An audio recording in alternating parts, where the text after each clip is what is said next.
नमस्कार दोस्तों। Caste system हमारे कल्चर का एक हिस्सा रहा है। कास्ट के बेसिस पे डिस्क्रिमिनेशन भी हमारे देश में कई हिस्सों में कई एरियाज में देखा जाता है। अगर मैं बात करूं शादी विवाह का मामला हो या मैं बात करूं पॉलिटिक्स की यानी वोट मांगने की, इन सभी जगहों पे कास्ट आपको नज़र आती है। लेकिन एक जगह जहां आप डे टू डे लाइफ में इमेजिन नहीं करते हो कास्ट नज़र आएगी और सुप्रीम कोर्ट को नज़र आई, वो थी प्रिजन यानी कि जेल। सुप्रीम कोर्ट ने रिसेंटली प्रिजन मैनुअल्स को डिस्क्रिमिनेटरी और अनकॉन्स्टिट्यूशनल ठहराया है। इस खबर के बारे में थोड़ी चर्चा करते हैं। मेरा नाम है आयुष रैना और मैं आपसे डिस्कस करूंगा सुप्रीम कोर्ट की इस जजमेंट को। रिसेंटली सुप्रीम कोर्ट ने एक सीरीज ऑफ रूल्स जो बहुत सारे स्टेट्स के प्रिजन मैनुअल्स में थे उनको अनकॉन्स्टिट्यूशनल डिक्लेयर किया, क्योंकि सुप्रीम कोर्ट के हिसाब से वो ढेर सारे फंडामेंटल राइट्स को वायलेट करते थे। ये फंडामेंटल राइट्स प्रिजनर्स के थे, इसका मतलब जी हाँ, प्रिजनर होते हुए भी फंडामेंटल राइट एप्लीकेबल रहते हैं।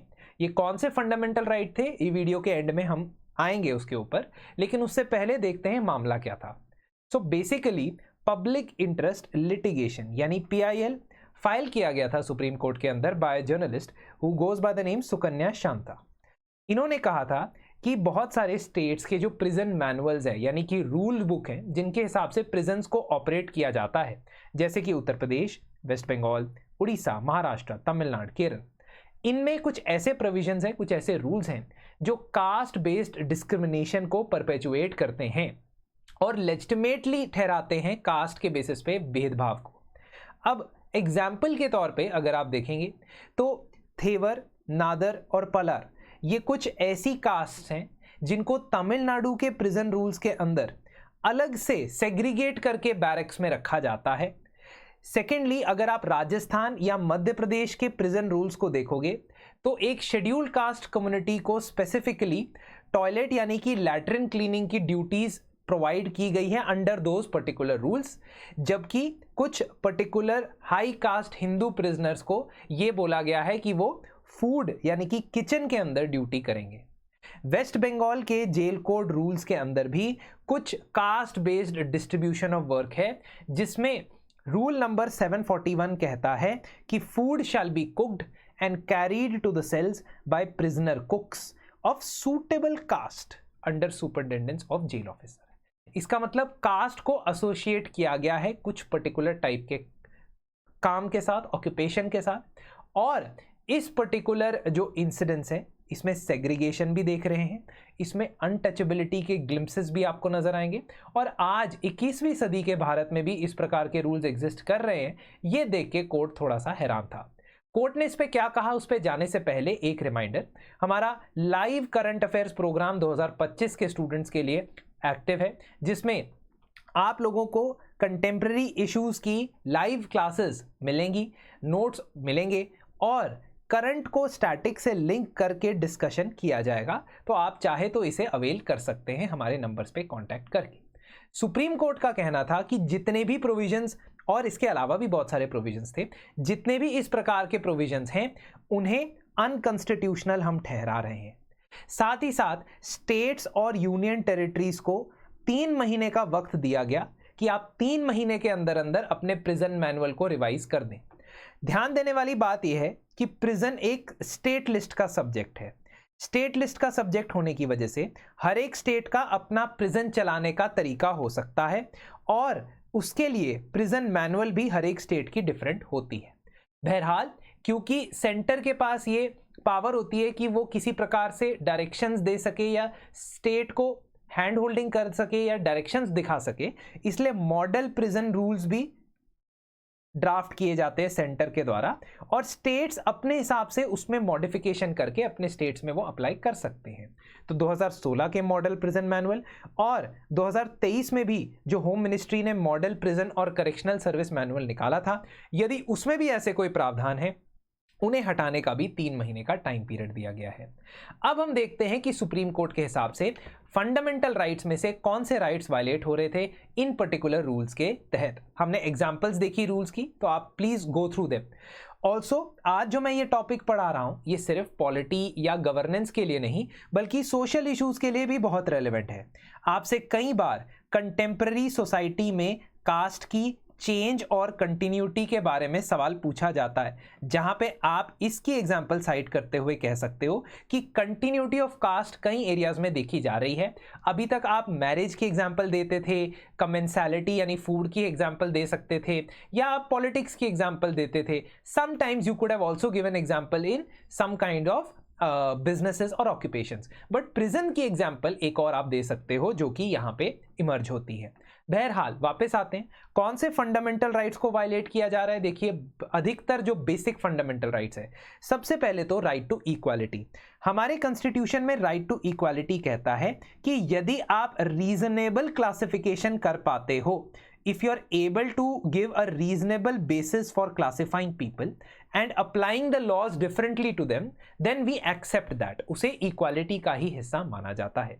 तो कास्ट को सिर्फ तभी एक क्लासिफिकेशन का क्राइटेरिया बनाया जा सकता है जब उसका पर्पस कास्ट बेस्ड डिस्क्रिमिनेशन के बेनिफिट्स के विक्टिम्स को बेनिफिट पहुंचाना हो। इसका मतलब यदि आप लोअर कास्ट को रिजर्वेशन देते हो या शेड्यूल्ड कास्ट को रिजर्वेशन देते हो तो वो इक्वालिटी के तहत है, उसकी क्लासिफिकेशन अलाउड है, जायज़ है।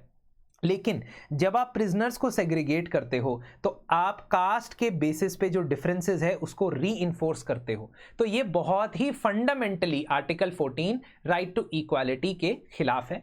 इक्वालिटी बिफोर लॉ और इक्वल प्रोटेक्शन ऑफ लॉ ये प्रोवाइड नहीं कर रहा है। इसके साथ साथ इक्वल प्रोटेक्शन ऑफ लॉ ये भी कहता है कि हर व्यक्ति को इक्वल अपॉर्चुनिटी मिलनी चाहिए ग्रो करने के लिए। अगर आप किसी प्रिजनर को सिर्फ कुछ पर्टिकुलर एक्टिविटीज, सिर्फ कुछ पर्टिकुलर एरियाज में रिस्ट्रिक्ट करते हो तो उनको इक्वल अपॉर्चुनिटी नहीं मिल रही है रिफॉर्म करने के लिए। ध्यान रखना, हम अभी भी रिफॉर्मेटिव जस्टिस सिस्टम में बिलीव करते हैं। आपके personal belief system set aside, there is a scope for reformation in the justice system, ऐसा माना जाता है। आर्टिकल 15 यानी कि नो डिस्क्रिमिनेशन वाले फंडामेंटल राइट्स को भी वायलेट किया गया है। सुप्रीम कोर्ट का कहना है कि दो प्रकार की डिस्क्रिमिनेशन यहां देखी जा रही है। एक डायरेक्ट डिस्क्रिमिनेशन, जब आप क्लीनिंग और स्वीपिंग का काम सिर्फ और सिर्फ कुछ पर्टिकुलर कास्ट को देते हो और हाई कास्ट को कुकिंग का काम देते हो तो आप डायरेक्टली डिस्क्रिमिनेट कर रहे हो।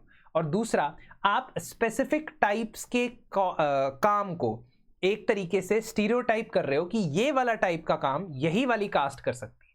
तो specific type of work marginalised caste को देके आप एक कस्टम बना रहे हो जो आगे परपेचुएट होता रहे, ठीक है, ताकि जो जिस प्रकार के स्टीरियोटाइप आप कम्युनिटीज के साथ देखते हो अल्टीमेटली वो सोसाइटी में अभी भी एग्जिस्ट करते हैं कि भाई ये वाली कास्ट वाला व्यक्ति है तो सिर्फ ये एक्स काम करता होगा या वाई काम करता होगा।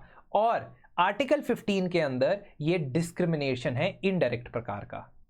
आर्टिकल 17 यानी अनटचेबिलिटी को भी ये पर्टिकुलर कानून या प्रिजन मैनुअल्स वायलेट करते हैं। फॉर एग्जांपल, उत्तर प्रदेश में ये लिखा है, उत्तर प्रदेश के प्रिजन मैनुअल्स में, कि convict shall not be called upon to perform duties of degrading और menial character unless he belongs to a class accustomed to perform such duties।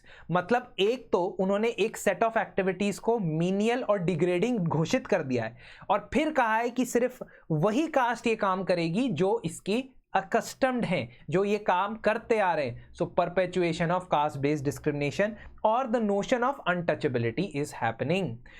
Then article 21 यानी कि life with dignity, respectfully life जीने का अधिकार हर व्यक्ति को है, लेकिन मार्जिनलाइज्ड कम्युनिटीज के लोगों की जो रिफॉर्मेशन है उसको रिस्ट्रिक्ट करना और उन्हें सेंस ऑफ डिग्निटी नहीं आने देना क्योंकि वो सिर्फ वही पर्टिकुलर काम करते हैं, वो डिग्रेडिंग है। Article 21 right to life and personal liberty के भी खिलाफ। तो 14, 15, 17 और 21 एंड आखिर में 23। आर्टिकल 23 कहता है कि किसी भी प्रकार का फोर्स्ड या बॉन्डेड लेबर किसी से करवाना उनके फंडामेंटल राइट्स की वायलेशन है। यहां पे जब आप किसी पर्टिकुलर काम को ऑनरेबल बताते हो, किसी पर्टिकुलर काम को अनडिजायरेबल बताते हो, तो ये ऑब्वियस है कि वो अनडिजायरेबल काम कोई करना तो नहीं चाहेगा अपनी मर्जी से, लेकिन आपने ये भी डिसाइड कर लिया है कि वो अनडिजायरेबल काम सिर्फ एक सेट ऑफ कास्ट करेगा। इसका मतलब कि आप उनसे फोर्स लेबर करवा रहे हो, क्योंकि अगर कोई काम अनडिजायरेबल है तो इसका मतलब कोई भी उसे करना नहीं चाहेगा।